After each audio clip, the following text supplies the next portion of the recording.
Welcome to this presentation with Åhléns CIO Stefan Erlandsson and me, Rebecca Hammel. On a daily basis, I'm responsible for the software and development unit here at Solita in Sweden. But I have also worked together with you, Stefan, in your IT restructure program. And that's an incredibly interesting program that we will talk more about during this session. But before we start with that, could you present yourself a little bit further and Åhléns? Yeah, as you said, my name is Stefan, and I am currently the CIO at Åhléns. And before that, I studied at KTH, 5 years master's program within solid mechanics. Pretty far from IT, but you still get the basics. And just before Åhléns, I also worked at Björn Borg for around 6.5 years within the bigger development projects and also IT development. And I also have a history within the Swedish Armed Forces. And could you tell us a little bit more about Åhléns? Yeah, so Åhléns as a company is, I would say, Sweden's biggest department stores. We have products, both in-house brands and also external brands, over 1,000 different brands. We sell products within the home department, we sell products within fashion, and also within beauty. And it's a rather old company, actually. Its heritage comes all the way back to 1899, and it was founded in Insjön and moved to Stockholm in, I think it was 1932. So 1899, that means that we recently celebrated 125 years as a company. That's pretty impressive, actually. Yeah. We were recently owned by Axel Jonsson and purchased by Ayad Al-Safar, along with the owners of New Way Group, Jörn Härstedt and Torsten Jansson. And that was around 3 years, and I came in around 2.5 years ago. And Axel Jonsson had a different strategy. The strategy was more towards the e-commerce business, whereas Ayad now and the current management team were changing focus. And Ayad's thought is that he wants to bring back life to the small cities in Sweden by opening up Åhléns stores everywhere. So the new strategy is, and I'm not saying we're not focusing on e-commerce because it's super important, but we are focusing on opening up new stores rather than closing them down. And also not focusing only on the bigger cities, but also the small cities. Like we recently opened in Trollhättan, and we actually opened a store in Mora as well. So it's a new focus. Yeah, and that's a quite different kind of strategy compared to a lot of other brands. Interesting. All right, I think we're going to dive into the first question of today, and that's about failing forward. Because you talk a lot about failing forward, and that's also the topic of this speech. And many people are associating productivity with avoiding mistakes and being efficient. What do you mean by failing forward, and how does that actually connect to being more productive? So, I mean, I choose this topic because it's something that I find very interesting. And I could probably talk about this for hours and hours, but I'm going to try and be condensed here. So I've chosen to approach this from 3 different perspectives. So the first perspective is everyday life outside of work. The second perspective is from a military perspective. And the third is from an IT kind of work-related perspective. And if we move into the first perspective, which is everyday work, which is not everyday work, which is everyday life. And we look at it from a sports perspective. There's an interesting recent event that actually occurred this last Sunday, where in tennis, US Open, which is one of the big majors, super big final between Jannik Sinner and Alcaraz, where Jannik Sinner lost. And the interesting part about this is that he didn't go out and say, I'm never going to lose again. His approach was that I must be better at being more unpredictable, playing a more unpredictable game. And in order to do that, I need to practice exactly that, which means that I might actually lose more games to become more unpredictable in my game, to reach my end goal, which is to be able to beat Alcaraz, maybe in the next US Open. So in this sense, failing forward means that I need to try new things, and I need to be prepared to fail towards my end goal at becoming more unpredictable as a tennis player. So secondly, if we move on to a different perspective, if we move on to the military perspective, where you can end up with a path of no choice. So I was recently at a military exercise, and when I'm in the military, we always work within very small groups, and often at extremely remote locations, which means that if something happens, there's no possibility to get a doctor there. There's no possibility for a medevac, medical evacuation. You're stuck there. And at this particular exercise, we actually got a wounded person. And this is, an exercise. There was no real injury. So we tried on, can we operate on the patient getting instructions by the phone from a doctor? And by thinking about this might at first sense seem like a bit strange and also something that you shouldn't do, because you have three options here. You don't do anything and you know the patient will die. Secondly, you actually try, but you've never done this before. So you fail, and what you're doing is actually killing the patient. And thirdly, you try and you are successful and the patient lives. And you need to think about your options here. So when you think about the craziness of doing something that you've never done before on a person that's very close to you and you might kill him doing it, your path is closed. You know that doing nothing is 100% failure. So even if you do something and you do kill that person in the procedure, you're failing forward because you're taking the path that actually has the possibility of being successful. You cannot be too afraid of walking down a path which might end up with a failure. The only failure is not even trying. So failing forward in this sense is that you have a closed path and you're trying to fail forward in doing the right thing anyway, even though it's super hard to take that choice. And thirdly, now we move on to the IT perspective. And here it's different. Failure looks different. We're not dealing with life or death. It's more about delivery, innovation, momentum, and plan. Plan for getting a good progress and delivering a good product.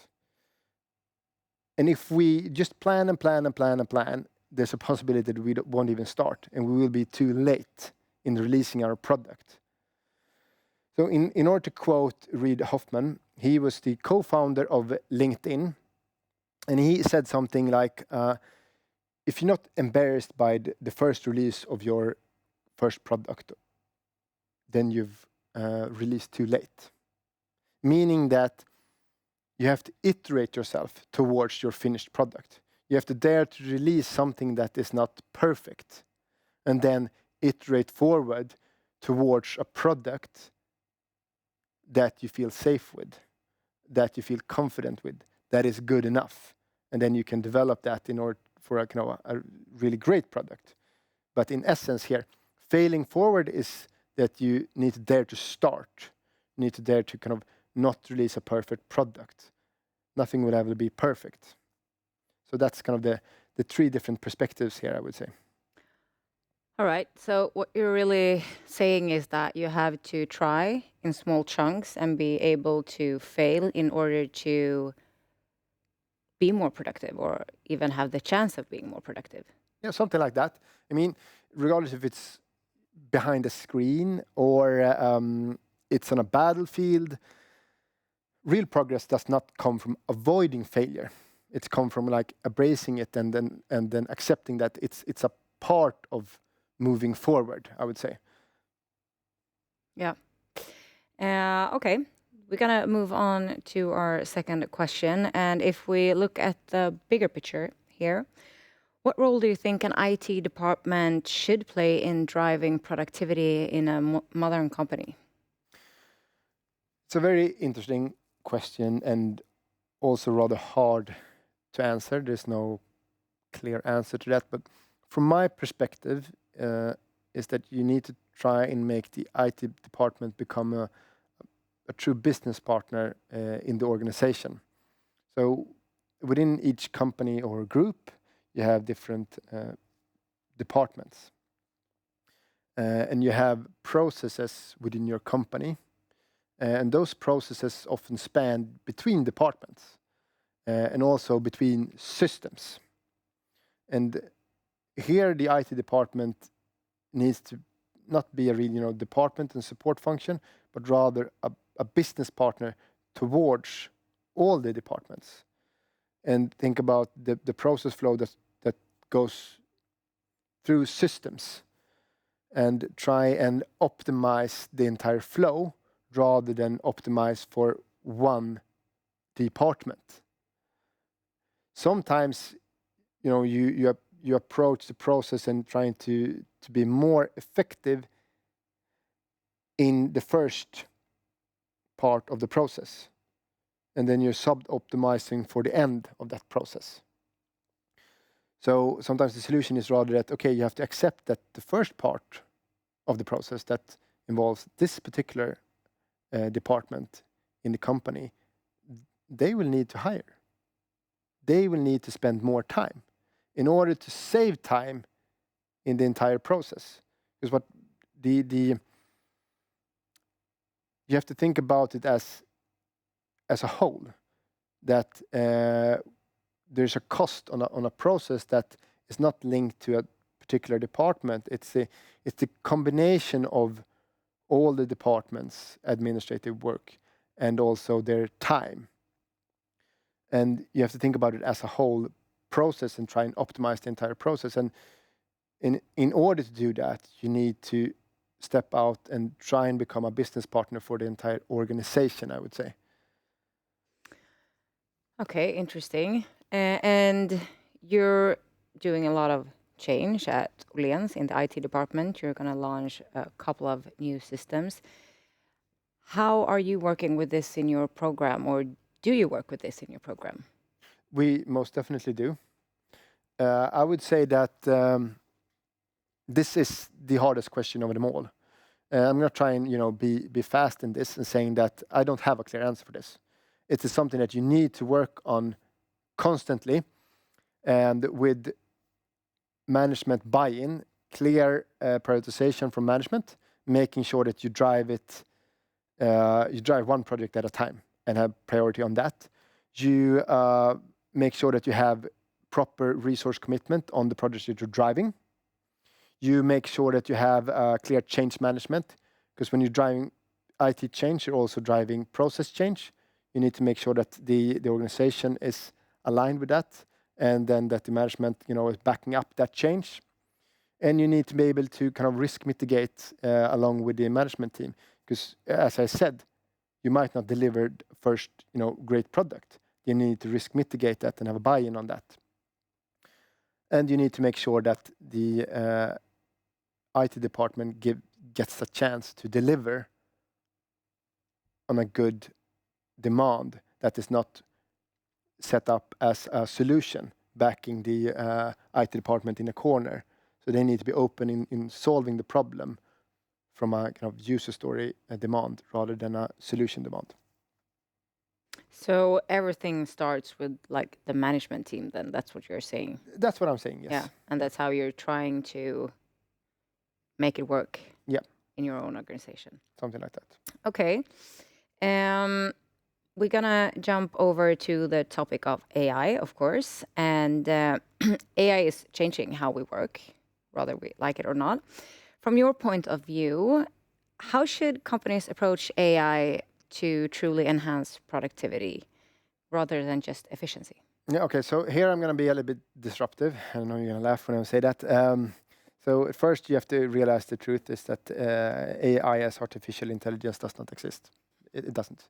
So what we have is narrow AI. And a subset within narrow AI is generative AI like ChatGPT and DALL-E. But we do not have general AI and we do not have self-aware AI. And what is, narrow AI? It's actually a sophisticated, set of rules that is super good at crunching data. And then what I say about that is that